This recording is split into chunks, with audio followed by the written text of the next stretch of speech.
Okay, hello YouTube. It's Lisa Stade of the YouTube channels of Lisa Stade and Hitler Obsessed. Continuing with, I think it's part 6 or 7 or I think 8 of this video series that never ends of Anastasia, the 1997 20th Century Fox animated film that is not owned originally by Disney, but because Disney has been going through a monopoly lately, they bought 20th Century Fox and now own this movie.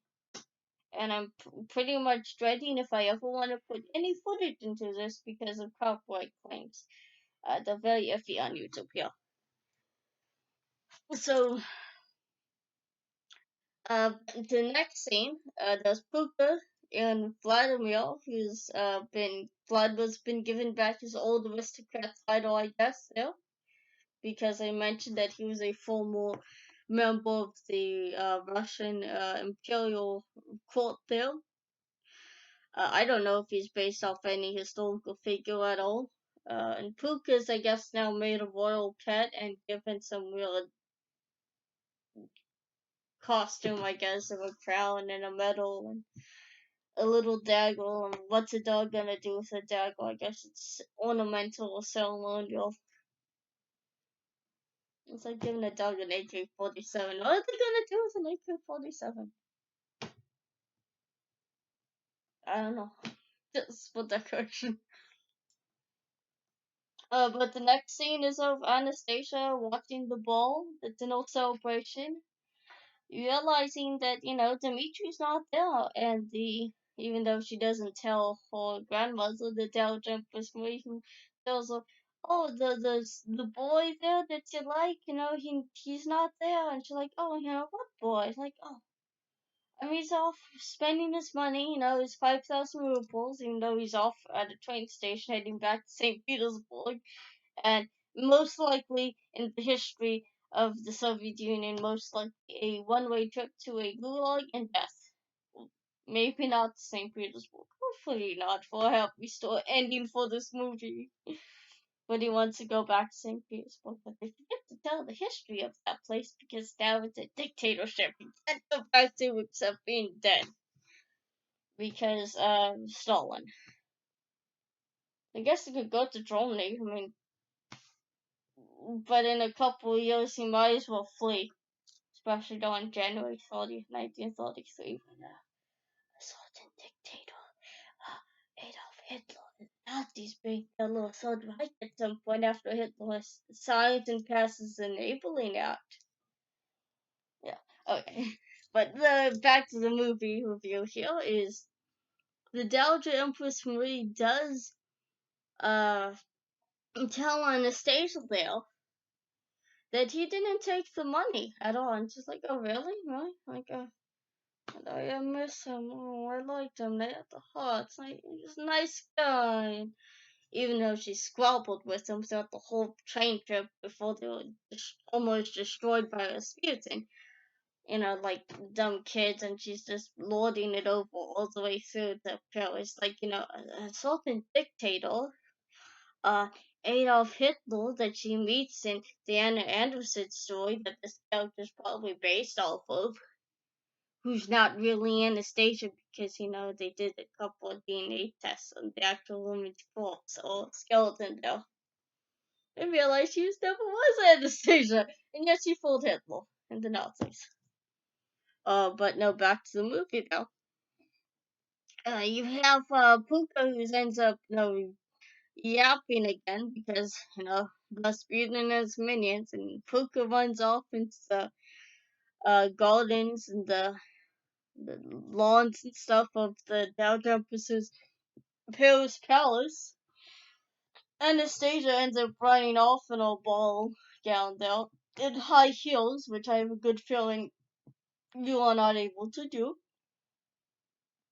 And Rasputin ends up meeting Anastasia, at this bridge in Paris that is based off of a bridge in Paris. And he, reveals who she is, and she realizes who he is, which is Rasputin. And he tries to, uses little reliquary, black sorcery, black magic, whatever, they'll uh, to send a piece of the bridge with Anastasia standing on it, tumbling into the Seine River of Paris. You know, an interesting fact that is the river, and I guess Paris, France. So I think it's the Seine River. I think that's the one there. He ends up, but Dimitri comes to safety after he realizes, oh, something might be happening because this is a kids' movie, and I guess telepathy is a thing. In reality, you probably wouldn't even know she died, drowned to death into the ocean there. Or not the ocean, the river of the same river in Paris there by Rasputin. But he ends up saving her and grabbing onto her hands and helping her off the bridge, and yet again, Rasputin decides to use his little black magic reliquary. That actual thing is actually based off of something that will be used to hold the bones and items of a saint in like a Catholic church, or in this case, the Russian Romanov church. Not black magic. I don't think so. Not that I think of, though. Technically, maybe it's kind of like what the left-hand path in Satanism is, though. Maybe. Uh, but yeah, Rasputin does use that little item of his, the Velcro, to make a statue of Pegasus that's on the bridge come to life and attack Dimitri so he can finally, hopefully, kill Anastasia once and for all, because his dumb goals are not as accurate as Hitler's, because I don't know, he's like Hitler's little brother on villains. He's like that. Like, come on, Hitler. I mean, I'm always having to look up to you as a villain. Come on, just give me a chance. I always have to live in your shadow. Oh, of all your evil successes, Adolf Hitler. But yet again, but yet again, uh, Puka does end up coming to the rescue now in the movie. Grabs a hold of uh, I guess bites Rasputin, who tries to blast him with uh Puka actually bites, I guess, Rasputin in the movie in the ankle. I'm guessing since he's even part of the living undead there, walking undead, he's still control pain and decides to blast Puka with his reliquary there. Honestly, this whole accuracy is kind of a bit weird just talking about it. The accuracy in this movie.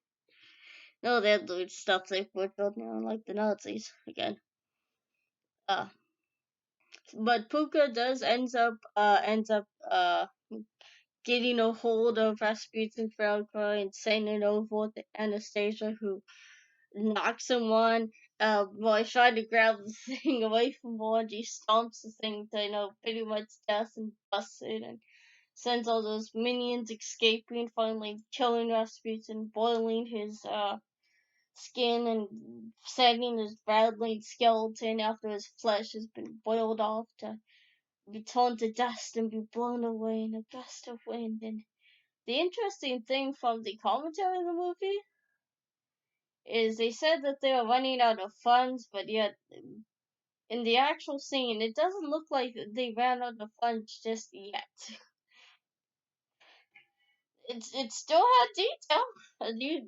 They still had something though. Maybe that was they're running out of money on the funds for the movie, and they were starting to dip into the just in case this is a B-rated movie fund to save their backside, so they make some kind of profit, I guess. That Plan B set of funds, I guess. Maybe they would give them that. But yeah, Rasputin eventually dies, and Anastasia goes to wake up Dimitri, who's been knocked unconscious by that possessed Pegasus horse there. Uh who I guess But she wakes up and she's so happy. But they decide to leave the Romanov court life, go travel around the world, I guess. And they leave a little note to Sophie and the Dow Jumpers movie about where they're going on the honeymoon. And the movie just ends with a beautiful dance scene on a little boat there on the Paris Seine River there, and with Baltok happy now because he's eventually told Rasputin at his eventually near his death that he's on his own and he doesn't want anything to do with him. But now Baltok's just happy though because he doesn't have to deal with Rasputin. And eventually this pink bat flutters over to say, hello, uh, you know, let's date or whatever. And I was just happy, and decides to fall in love with him. Well, I guess looks more like mauls the poor guy to death. Must be that. Actually, maybe he's just Baltok's crazy ex-girlfriend, probably a sequel somewhere. Not Baltok Magnificent. I think maybe if they made a video, she could be that crazy ex-girlfriend of a bat that Baltok has. So I'm gonna let you off here and end this video here. To continue with the next one with my little snippet of the all planned for rant and review of comparison of Rasputin's goals versus Hitler's. I know I mentioned that to you guys. I gotta give what I promised, As a good German, your word is your honor, and I gotta keep my loyalty and my promises to you guys here. So, I'm gonna sign off here and say like and subscribe to my YouTube channels of Lisa State and Hitler Obsessed. Hit the notification bell to be notified whenever there's a new video. Hit the thumbs up button there for me on all my videos here too. Thumbs up, this is the only one I will allow. You must only hit these. Something that looks like this. Or, well, I guess if you're this way. Okay, it has to be this. This way. Oh, okay, if you're dyslexic, maybe it looks like this, but it definitely has to be this. The thumbs have to be up. Make sure. Leave a comment on any of my videos on Lisa Stade or my Hitler Obsessed YouTube channel that's called Hitler Obsessed. Donate to my Patreon or my subscribe channel. You can see my BitChute.com BitChute channel of Lisa Marie Stade. That is one word there. I suggest staying onto that channel might be the safest place on BitChute for you right now. Hopefully they will get rid of all the white supremacy over there. Hopefully soon. But you can send me a friend request and a comment or just a comment on my Facebook account of Lisa Stade. And now, bye y'all. And now on to that wonderful bonus feature for you about Hitler. Promise.